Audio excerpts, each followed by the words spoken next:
Uy, may bagong release si 70mi Philippines. And this is the all-new na 70mi na A800 SE. It comes together in a full set. Meron kang front camera, rear camera, and meron ka pang hardware kit. Is it time for an upgrade lang sa mga bagong bili na kotse walang dash camera or sa mga lumang kotse na may lumang dash camera? Should you upgrade to this one? Pag-usapan natin.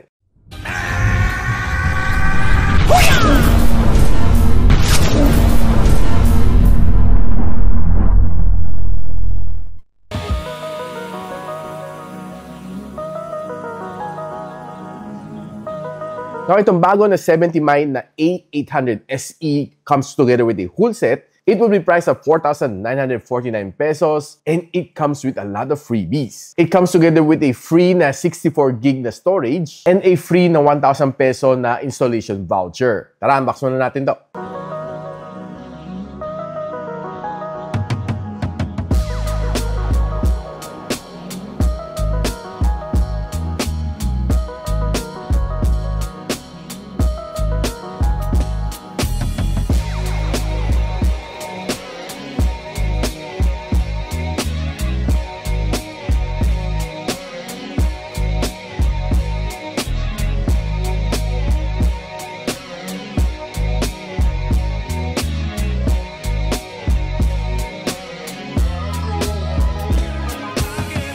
Okay, share ko lang sa inyo experience ko using itong 70mi na A800 SE. This has a 4K recording, front and rear. Sobrang okay niya. Now, first things first, hindi mo kaya ikabit to DIY. Hindi lang siya basta-basta plug and play. Dahil itong device na ito is a little bit more sophisticated kabitin. Unlike yung mga previous generation na plug and play, kakabit mo lang sa cigarette port, edi tapos ka na. This time, hindi. Kailangan mo pa itap to sa OBD port ng kotse mo. Doon siya kukuha ng kuryente, magsusupply ng everything it need just to power this one on. And since meron naman ng 1,000 pesos na voucher to have this one installed, pumunta ako kay Gadget Baby, one of the authorized distributor and service center ng 70mi Philippines.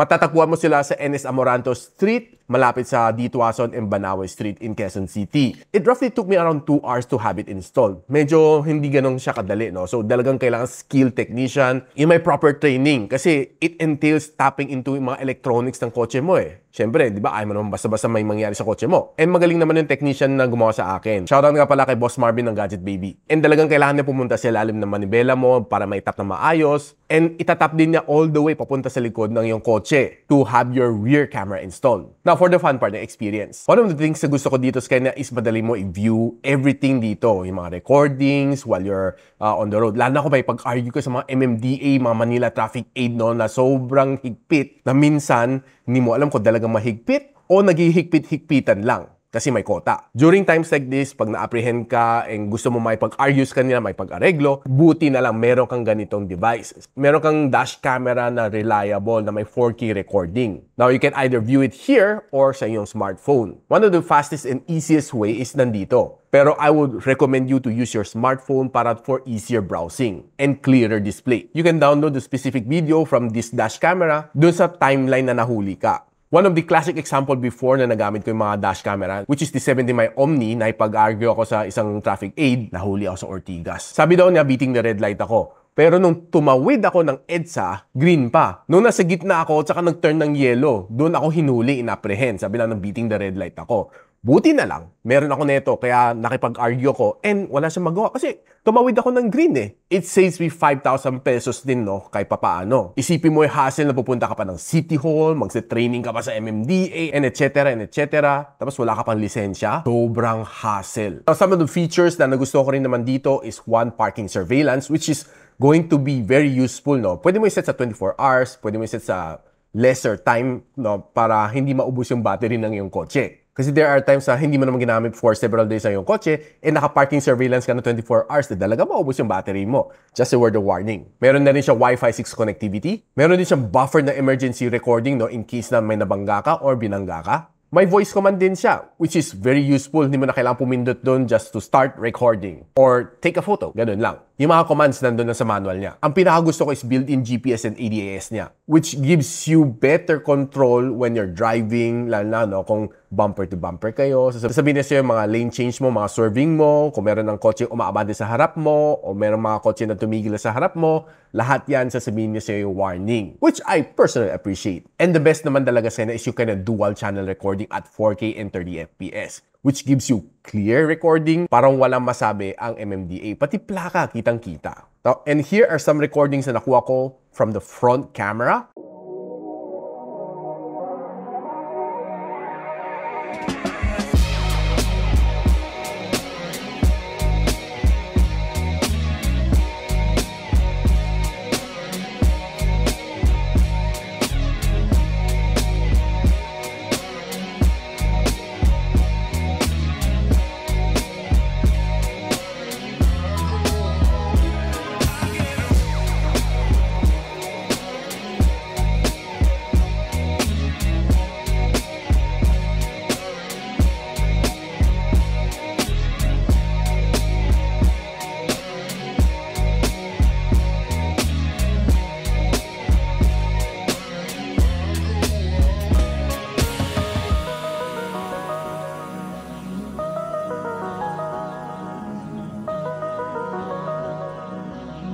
And here are some recording na nakuha ko from the rear camera.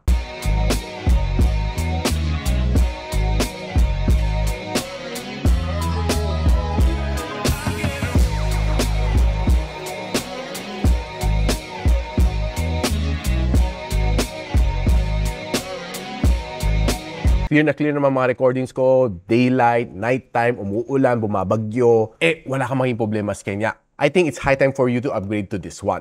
Kung lalo na kung luma na yung dash camera or bago lang yung kotse, it's really time na para bumili. Ayan guys, nakita na yung performance ng 70mi na A800 SE. Should you upgrade to this all-new na device? I would say definitely a yes. Lalo na kung lumang dash camera ang ginagamit mo pa, yung mga tipong 720p, 1080p pang recording, wala kayong laban sa mga MMDA, sa mga traffic aid, lalo na kung may pagtalunan kayo, no, tapos ang labo ng yung mga video. This is definitely a worth upgrade. Dahil sa 5,000 pesos mo na investment dito, dahil nahuli ka na beating the red light sa Manila, sa totoo, hindi ka naman nag-beat the red light. Tumawid ka ng green, bigla nag-yellow at bigla nag-red. Siguro may remote control ng traffic aid na nakabantay. At least, pag pinakita mo yung video na tumawid ka na naka-green, makakatipid ka ng 5,000 pesos din for beating the red light. So, sulit ba to? Of course, sulit. And like other incidents na bigla ka binangga sa likod o bigla may tumawid sa harap mo at binangga mo na hindi mo naman talaga mali, klarong-klaro ang mare-record mo dito dahil this supports 4K recording. For just 4,949